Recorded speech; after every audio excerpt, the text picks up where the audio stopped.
എല്ലാ കൊച്ചു കൂട്ടുകാർക്കും ഈ സംസ്കൃതത്തിൻ്റെ ക്ലാസ്സിലേക്ക് സ്വാഗതം. നമുക്കറിയാം 1, 2, 3, 4 ക്ലാസ്സുകളിൽ സംസ്കൃതം പഠിച്ചവർക്ക് ഇതൊരു തുടർ പഠനം എന്നുള്ള രീതിയിലാണ് വരുന്നത്. അതുപോലെ പുതുതായി 5ാം ക്ലാസ് മുതൽ ചേർന്ന കുട്ടികൾക്ക് ഇതൊരു പഠനാരംഭമായിട്ടാണ് കാണുന്നത്. അപ്പോൾ നമ്മൾ ഇതിലേക്ക് ഈ വിഷയം പഠിക്കുന്നതിനായിട്ട് തിരഞ്ഞെടുത്ത എല്ലാ കൂട്ടുകാർക്കും അഭിനന്ദനം അറിയിക്കുകയാണ്. കാരണം ഇത്രയും നല്ലൊരു ഭാഷ ഉറുദു പോലെ അല്ലെങ്കിൽ മറ്റേ ഹിന്ദി പോലെ അതുപോലെ തന്നെ പഠിക്കാൻ വളരെ സിമ്പിളും വളരെ മനോഹരമായിട്ടുള്ള മലയാളം പോലെ ഒക്കെ വളരെ മനോഹരമായിട്ടുള്ളൊരു ഭാഷ തന്നെയാണ് സംസ്കൃതവും. ഇതിൽ സംസ്കൃതം പഠിച്ചാൽ ഹിന്ദിയും അതുപോലെ തന്നെ നമുക്ക് മനസ്സിലാക്കാൻ സാധിക്കും. രണ്ടും ഏകദേശം ഒരുപോലെ തന്നെ. അക്ഷരങ്ങളൊക്കെ നമുക്ക് കാണുമ്പോൾ നമുക്ക് തോന്നും അത് ഹിന്ദിയല്ലേ, നമ്മൾ മുന്നേ പഠിച്ചിട്ടുള്ളതൊക്കെ തോന്നും. ചെറിയ ചെറിയ മാറ്റങ്ങൾ മാത്രമേ ഇതിൽ കാണുന്നുള്ളൂ. അപ്പോൾ എല്ലാ സംസ്കൃത ക്ലാസ്സും തുടങ്ങുന്നത് പ്രാർത്ഥന കൊണ്ടായിരിക്കും. ഇന്നിവിടെ നമുക്ക് ചെറിയൊരു പ്രാർത്ഥന തുടങ്ങാം. ലോക സമസ്ത സുഖിനോ ഭവന്തു. എന്താ അതിൻ്റെ അർത്ഥം?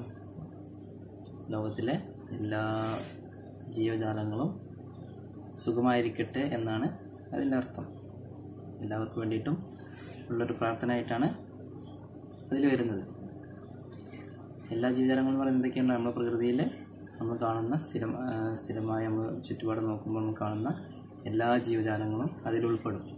നമുക്കറിയാം നമ്മുടെ വീട്ടിൽ നമ്മൾ ഓമനിച്ച് വളർത്തുന്ന മൃഗങ്ങളുണ്ട്, പക്ഷികൾ, അതുപോലെ തന്നെ നമ്മൾ ചുറ്റും കാണുന്ന പൂക്കൾ, അതുപോലെ തന്നെ കാണാൻ മനോഹരമായിട്ടുള്ള ചെടികൾ, എല്ലാം ജീവജാലങ്ങളും എല്ലാവരും സുഖമായിരിക്കട്ടെ എന്നാണ് ഇതിലൂടെ പറയുന്നത്. ഞാൻ നേരത്തെ പറഞ്ഞു, ഇതിൽ കുട്ടികൾ പുതുതായി ചേർന്നവരുണ്ട്, അതുപോലെ തന്നെ ആദ്യം 1 മുതൽ പഠിക്കുന്നവരുണ്ട്. അപ്പം നമ്മൾ ഇത് ഫസ്റ്റ് തന്നെ അക്ഷരങ്ങൾ പറഞ്ഞുകൊണ്ട് തുടങ്ങുന്നില്ല. സാധാരണ ക്ലാസ് 1ാം ക്ലാസ് തുടങ്ങുന്നില്ല എന്ന് പറഞ്ഞ് തുടങ്ങുന്നില്ല.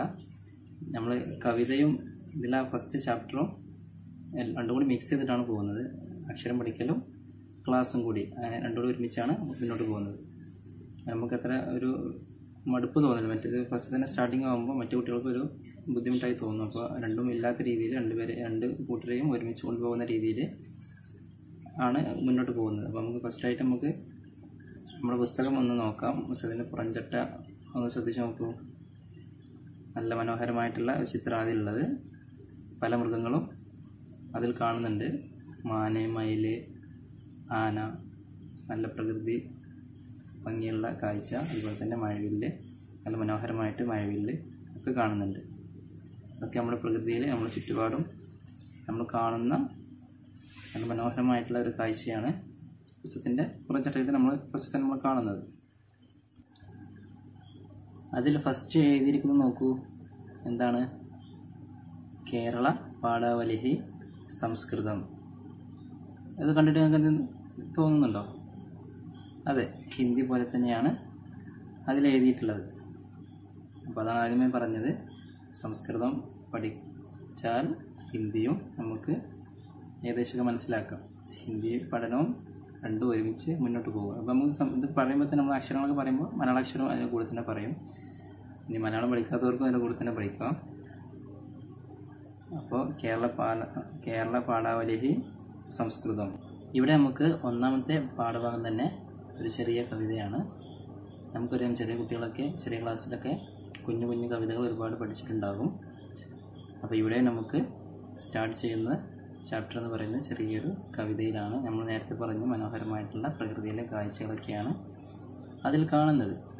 പല ജീവികളും പക്ഷികളും ഒക്കെ അതിലടങ്ങിയിട്ടുണ്ട്. നമുക്ക് വളരെ മനോഹരമായിട്ടുള്ള കാഴ്ച തന്നെയാണ് 1ാമത്തെ ആ ചാപ്റ്ററിൽ കാണുന്നത്. ഇവിടെ നമുക്ക് ആദ്യ പാഠം എന്ന് പറയുന്നത് സുന്ദരോയം ജീവലോക എന്നാണ്. ഫസ്റ്റ് ഈ കവിതയുടെ കുഞ്ഞു കവിതയുടെ ഇതിൻ്റെ പേര്, ഈ കുഞ്ഞു കവിതയുടെ പേര് സുന്ദരോയം ജീവലോക എന്നാണ് ഫസ്റ്റത്തെ ചാപ്റ്ററായിട്ട് വരുന്നത്. അയം ജീവലോക സുന്ദര എന്ന് പറഞ്ഞാൽ ഈ ലോകം മൊത്തം സുന്ദരമായിട്ടുള്ളതാണ്, സുന്ദരമായ കാഴ്ചകളാണ് എന്നൊക്കെയാണ് അതിൽ ഉദ്ദേശിക്കുന്നത്. എന്ന് വെച്ചാൽ ഈ ലോകത്തിലെ സർവ്വ ജീവജാലകങ്ങൾ, പക്ഷികൾ, മൃഗങ്ങൾ, അതുപോലെ തന്നെ നല്ല മരങ്ങൾ, മലകൾ, സമുദ്രം, അങ്ങനെ എല്ലാ കാര്യങ്ങളും വളരെ എല്ലാം കൊണ്ടും നിറഞ്ഞ സുന്ദരമായിട്ടുള്ളൊരു ലോകമാണ്, ഒരു ഭൂമിയാണ് നമ്മുടെ മുന്നിലുള്ളത് എന്നാണ് ഈ വരികളുടെ അല്ലെങ്കിൽ ഈ ചാപ്റ്ററിൻ്റെ ഹെഡിങ്ങിലൂടെ നമുക്ക് കാണാൻ സാധിക്കുന്നത്. അപ്പോൾ നമ്മൾ കവിതയുടെ വരികളിലേക്ക് പോവുകയാണ്. നിങ്ങൾ ജസ്റ്റ് ശ്രദ്ധിച്ചാൽ മാത്രം മതി, എങ്ങനെയൊക്കെയാണ് പറയുന്നത് മാത്രം ശ്രദ്ധിച്ചാൽ മതി. അക്ഷരങ്ങൾ നമുക്ക് പിന്നീട് കൂടെ ഇങ്ങനെ പഠിക്കാം. അപ്പോൾ നിങ്ങൾ വിഷമിക്കൊന്നും വേണ്ട, അക്ഷരം അറിയാത്തവർ വിഷമിക്കേണ്ട. ഏകദേശം ഹിന്ദി പോലെ തന്നെയാണ്. ഹിന്ദി പഠിച്ചവർക്ക് ഇതും സുഖമായിരിക്കും, ഇത് പഠിച്ചവർക്ക് ഹിന്ദിയും സുഖമായിരിക്കും പഠിക്കാൻ. അപ്പോൾ നിങ്ങളിപ്പോൾ അക്ഷരം അറിയില്ല എന്ന് വിചാരിച്ച് വിഷമിക്കേണ്ട, നിങ്ങൾ പറയുന്നത് ശരിക്കും ശ്രദ്ധിക്കുക. എങ്ങനെയൊക്കെയാണ് വാക്കുകൾ വരുന്നത് ശ്രദ്ധിച്ചാൽ മാത്രം മതി. പിന്നീട് നമ്മൾ അക്ഷരത്തിൻ്റെ കൂടെ തന്നെ നമ്മൾ പഠിക്കും. ചാപ്റ്ററിൻ്റെ പേര് ഒന്നുകൂടി പറയാം. സുന്ദരോയം ജീവലോകഃ. എന്താണ് സുന്ദരോയം ജീവലോകഃ? അതായത് സുന്ദരഃ അയം ജീവലോകഃ. സിമ്പിളല്ലേ? സുന്ദരം എന്നാണ് സുന്ദരമായിട്ട് മനോഹരമായിട്ടുള്ള എന്നർത്ഥം. അയം എന്നുള്ള വാക്കാണ് നിങ്ങൾക്ക് പിന്നെ മനസ്സിലാക്കാൻ പ്രയാസമുള്ളത്. പിന്നെയോ ജീവലോക. ജീവലോകം എന്ന് പറഞ്ഞാൽ മൊത്തം ജീവലോകം, പ്രപഞ്ചം, ഭൂമിയിലുള്ള മൊത്തം അല്ലെങ്കിൽ പ്രപഞ്ചം മൊത്തത്തിൽ സുന്ദരമാണ്, മനോഹരമാണ്. മനോഹരം എന്ന് പറഞ്ഞാൽ എന്താണ്?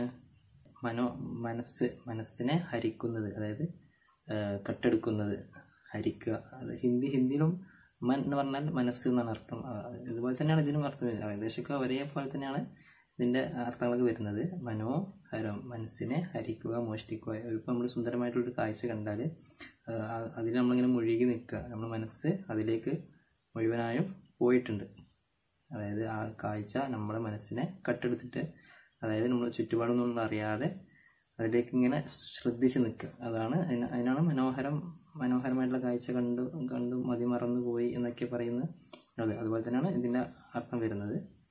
മനോഹരഃ അയം ജീവലോകഃ. അപ്പം ഞാൻ കവിതയുടെ വരി പറയാം, നിങ്ങളതിന് കൂടെ തന്നെ പറയണം കേട്ടോ. ഞാൻ വായിക്കാം, അതിന് കൂടെ വായിക്കാം. ഞാൻ സ്ക്രീനിൽ കാണിക്കാം എങ്ങനെയൊക്കെയാണ് അക്ഷരങ്ങൾ വരുന്നതൊക്കെ നിങ്ങൾ ശ്രദ്ധിക്കുക. എന്നിട്ട് അതിന് കൂടെ വായിച്ച് മനസ്സിലാക്കുക. ഓക്കെ. നാനാവർണ്ണാം പ്രകൃതിം പശ്യതു. എന്താണ്? നാനാവർണ്ണാം പ്രകൃതിം പശ്യതു തവ മമ ചിത്തം. ശരിക്കും ഒപ്പം വായിക്കട്ടോ. തവ മമ ചിത്തം ഹരതു ജ നിത്യം. ഹരതു ജ നിത്യം. തവ മമ ചിത്തം ഹരതു ജ നിത്യം. ശ്രുത്വാ മർമരനാദം സർവേ. ഇങ്ങനെ ശ്രുത്വാ മർമരനാദം സർവേ നിവസന്ധ്യേവം മോദസമേതം. നാനാവർണ്ണാം പ്രകൃതിം പശ്യതു. നാനാവർണ്ണാം പ്രകൃതിം പശ്യതു തവ മമ ചിത്തം ഹരതു ജ നിത്യം. ഹരതു ജ നിത്യം. ഹരതു ജ നിത്യം. ശരിക്കും വാക്കുകൾ മനസ്സിലാൻ വേണ്ടിയിട്ട് അങ്ങനെ പറയുന്നു കേട്ടോ. ഹരതു ജ നിത്യം. ശ്രുത്വാ മർമരനാദം സൗവേ.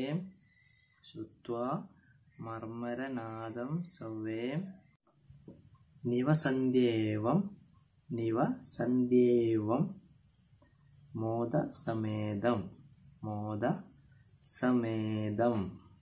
ഇനി നമുക്ക് അതിൻ്റെ അർത്ഥം നോക്കാം. നാനാവർണ്ണം പ്രകൃതി പശ്യതു എന്ന് പറഞ്ഞാൽ നമുക്കറിയാം, അത് അർത്ഥം പെട്ടെന്ന് മനസ്സിലാവും. നാനാവർണ്ണം, പല നിറത്തിലുള്ള, നാനാജാതി എന്നൊക്കെ പറയുന്ന പോലെ നാനാ ഭാഗത്തും എന്താ അർത്ഥം? പല ഭാഗത്തു നിന്നാണ്. അതുപോലെ തന്നെ നാനാവർണ്ണം, പല വർണ്ണങ്ങളും പല നിറത്തിലുള്ള ഈ പ്രകൃതിയിലേക്കൊന്ന് നോക്കിയാലും, പ്രകൃതിയിലേക്ക് ഒന്ന് ശ്രദ്ധിച്ചാലും എന്നൊക്കെയാണ് ഫസ്റ്റ് വരിയിൽ പറയുന്നത്. നല്ല കളർഫുള്ളായിട്ടുള്ള ഈ പ്രകൃതിയിലേക്ക് നോക്കൂ, അല്ലെങ്കിൽ മനോഹരമായിട്ടുള്ള ഈ പ്രകൃതിയിലേക്കൊന്ന് ശ്രദ്ധിക്കൂ എന്നാണ് ഫസ്റ്റ് വരിയിൽ പറയുന്നത്. ഇനി രണ്ടാമത്തെ വരി തവ മമ ചിത്തം. തവ എന്ന് പറഞ്ഞാൽ നിൻ്റെ, മമ പറഞ്ഞാൽ എൻ്റെ, ചിത്തം. ചിത്തം എന്ന് പറഞ്ഞാൽ നമുക്ക് കേട്ട വാക്കിനാണ് ചിത്തഭ്രമം എന്നൊക്കെ പറയില്ലേ, അതായത് മനസ്സ് ഇളകിയത് എന്നൊക്കെ. മനസ്സ് മറിഞ്ഞതെന്നൊക്കെ പറയും. ചിത്തഭ്രമം കുറച്ചൊക്കെ മാനസിക അസുഖങ്ങളൊക്കെ നോക്കി നമ്മൾ പറയാറുണ്ട്, ചിത്തഭ്രമമായിട്ട് നമുക്ക് പറയാറുണ്ട്. അതന്നെ ഉദ്ദേശിക്കുന്നത്. ചിത്തം എന്ന് പറയുന്നത് മനസ്സ്. അപ്പോൾ നിന്റെ മനസ്സും എൻ്റെ മനസ്സും ഹരതുജ നിത്യം, ഹരതുജ നിത്യം. നമ്മൾ നേരത്തെ പറഞ്ഞു മനോഹരം, മനസ്സിനെ ഹരിക്കുക, അതന്നെ അർത്ഥം വരുന്നത്. ഹരതിച്ച നമ്മുടെ മനസ്സ് മോഷ്ടിക്കപ്പെടുന്നു, മനസ്സിനെ മോഷ്ടിക്കുന്നു ആരെയും? ഈ പ്രകൃതി നിത്യം എന്നും. അപ്പം അതായത് ഈ പ്രകൃതിയിലേക്ക് നോക്കുമ്പോൾ എൻ്റെയും നിങ്ങളുടെയൊക്കെ മനസ്സ് പ്രകൃതി മോഷ്ടിക്കുന്നുണ്ട്, അല്ലെങ്കിൽ അതിൻ്റെ മോഷ്ടിക്കുന്നത് പറഞ്ഞാൽ നമ്മൾ അതിൻ്റെ മനോഹരത്തിലേക്ക് ഇങ്ങനെ ലയിച്ചിരിക്കുകയാണ്, മതിമറന്ന് നോക്കിയിരിക്കുക എന്നൊക്കെയാണ് അതിൽ പറയുന്നത്. കാവ്യഭാവനയാണ്. അപ്പോൾ അതാണ് ആ 2 ലൈനിൻ്റെ അർത്ഥം വരുന്നത്. ശ്രുത്വാ മർമരനാദം സർവേ. എന്താണ് ശ്രുത്വ എന്ന് പറഞ്ഞാൽ? എന്താ ശ്രുത്വ? അത് മലയാള പദവുമായി ബന്ധപ്പെട്ടിട്ടാണ്. ശ്രുത്വ, ശ്രോത്തം, ശ്രവിക്കുക, കേൾക്കുക, അതൊക്കെ തന്നെയാണ് അതിൻ്റെ ഒരു വാക്കായിട്ട് തന്നെ ഇത് വരുന്നത്. ശ്രുത്വ എന്ന് പറഞ്ഞാൽ കേട്ടുകൊണ്ട്. ശ്രുത്വ, ശ്രോതാക്കൾ എന്ന് പറഞ്ഞാൽ കേൾവിക്കാർ. നമ്മൾ റേഡിയോയിലൊക്കെ ശ്രോതാക്കൾ എന്ന് പറയില്ലേ, അതുപോലെ തന്നെ ഇവിടെ അതിൻ്റെ രീതി തന്നെ പറയുന്നത്. അതേപോലെ തന്നെയാണ് പറയുന്നത്. ശ്രുത്വ, കേട്ടുകൊണ്ട്. മർമരനാദം സർവേ. എന്താ? പ്രകൃതിയിലുള്ള പല പല ശബ്ദങ്ങൾ. നാദം എന്നാൽ നമുക്കറിയാം, നാദസ്വരം, നാദം നമുക്കറിയാം, ശബ്ദം. പല തരത്തിലുള്ള ശബ്ദങ്ങൾ, പക്ഷികളുടെ ശബ്ദങ്ങൾ, മൃഗങ്ങളുടെ ശബ്ദങ്ങൾ, പിന്നെ മറ്റു നല്ല മനോഹരമായിട്ടുള്ള കാറ്റടിക്കുമ്പോഴുള്ള ശബ്ദം, അങ്ങനെയൊക്കെയുള്ള പല സൗണ്ടുകളും കേട്ടുകൊണ്ട്. നിവസന്ധ്യേവം. നിവസന്ധ്യേവം എന്ന് പറഞ്ഞാൽ വസിക്കുന്നു, വസിക്കുക, താമസിക്കുന്നു. നിവസന്ധ്യേവം മോദസമേതം. മോദം എന്ന് പറഞ്ഞാൽ എന്താണ്? സന്തോഷം, മോദം. ആമോദത്തോടെ വസിക്കും. ആമോദം മാവേലിൻ്റെ പാട്ട് കേട്ടിട്ടുണ്ട്. ആമോദത്തോടെ വസിക്കും കാലം. ആമോദത്തോടെ എന്നാൽ സന്തോഷത്തോടെ. അതുപോലെ തന്നെ ഇവിടെ മോദസമേതം, സന്തോഷം കൊണ്ട് എന്നൊക്കെയാണ് അർത്ഥം. സന്തോഷം കൊണ്ട് നമ്മൾ വസിക്കുന്നു. ഇങ്ങനെ ഈ ശബ്ദങ്ങളൊക്കെ കേട്ടിട്ട് നമ്മൾ സന്തോഷത്തോടെ വസിക്കുന്നു. അപ്പോൾ ഇന്ന് നമുക്ക് ഈ 4 വരി പഠിച്ചാൽ മതി. നമുക്ക് ബാക്കി അടുത്ത ക്ലാസ്സിൽ പഠിക്കാം. അപ്പോൾ ഏകദേശം എല്ലാവർക്കും മനസ്സിലായിട്ടുണ്ടെന്ന് വിചാരിക്കുന്നു. ഇനി നമുക്ക് ഇതിൻ്റെ കൂടെ ആദ്യം പറഞ്ഞു അക്ഷരവും പഠിക്കാം. അപ്പോൾ ഒരു 5 അക്ഷരം കൂടി നമ്മൾ ഇതിൻ്റെ കൂടെ നമ്മൾ കാണിക്കാം. നമ്മൾ ഇവിടെ സ്ക്രീനിൽ കാണിക്കാം. അപ്പോൾ അത് നോക്കിയിട്ട് ഈ പുസ്തകത്തിൽ എഴുതി വെക്കുക. വായിക്കുമ്പോൾ അതിൻ്റെ കൂടെ തന്നെ വായിക്കുക. ഞാൻ ഇവിടെ വായിക്കും, അപ്പോൾ അതിൻ്റെ കൂടെ നിങ്ങൾ വായിക്കണം. ഫസ്റ്റ് അക്ഷരം ആ, രണ്ടാമത്തെ അക്ഷരം ആ, മൂന്നാമത്തെ അക്ഷരം ഇ, ഈ, ഉ. കണ്ടല്ലോ, ഇങ്ങനെ 5 അക്ഷരം. ആ, ഇ, ഈ, ഉ. അത് മനസ്സിലാകാൻ വേണ്ടിയിട്ടാണ് മലയാളക്ഷരം അതിൻ്റെ അടിയിൽ കാണിച്ചിട്ടുള്ളത്. അപ്പോൾ നിങ്ങളത് പുസ്തകത്തിൽ എഴുതി വെക്കുക. അപ്പോൾ അക്ഷരങ്ങളൊക്കെ എഴുതിയിട്ടുണ്ടാവും വിചാരിക്കുന്നു. അപ്പോൾ ഈ നമുക്ക് അടുത്ത ക്ലാസ്സിൽ ബാക്കി ചർച്ച ചെയ്യാം. കുറച്ച് ഇപ്പം പഠിച്ചാൽ മതി. 4 വരി കവിത പഠിച്ചു, 5 അക്ഷരം പഠിച്ചു. പ്രകൃതിയെ നിരീക്ഷിക്കാൻ നിങ്ങൾ എന്തൊക്കെയാണ് നമ്മൾ പ്രകൃതിയിൽ കാണുന്നതൊക്കെ നമ്മൾ നോക്കണം. എന്തൊക്കെ ശബ്ദങ്ങൾ പറഞ്ഞു, പല നിറത്തിലുള്ള കാഴ്ചകൾ, പല ശബ്ദങ്ങൾ ഒക്കെ കേട്ട് സന്തോഷം ഉണ്ടാകുന്നു, നമ്മൾ സന്തോഷത്തോടെ വസിക്കുന്നു എന്നൊക്കെയാണ് അപ്പോൾ 4 വരി നമ്മൾ പറഞ്ഞത്. അപ്പോൾ ഇതൊക്കെ നിങ്ങളൊന്ന് നിരീക്ഷിച്ച് നോക്കുക. നിങ്ങളിപ്പോൾ ഫ്രീ ടൈമാണ്, ലോക്ക്ഡൗൺ സമയമാണ്, ധാരാളം സമയമുണ്ട്. തീർച്ചയായിട്ടും നിങ്ങൾ പ്രകൃതിയിലേക്ക് ഇറങ്ങി ചുറ്റുപാട് നോക്കണം. നിങ്ങൾ ചെടികളും മൃഗങ്ങളെയൊക്കെ ഓമനിച്ച് വളർത്തുകയും ചെടികൾ കണ്ടുകളൊക്കെ ചെയ്യുന്നുണ്ട്. അതിന് കൂടെ പ്രകൃതി നിരീക്ഷണവും വേണം. പക്ഷികളൊക്കെ നിരീക്ഷിക്കുക, എന്തൊക്കെ ശബ്ദങ്ങളാണ് പ്രകൃതിയിൽ നിന്ന് കേൾക്കുന്നതൊക്കെ നമ്മൾ നോക്കുക. അപ്പോൾ നമുക്ക് അടുത്ത ക്ലാസ്സിൽ കാണാം. Bye bye.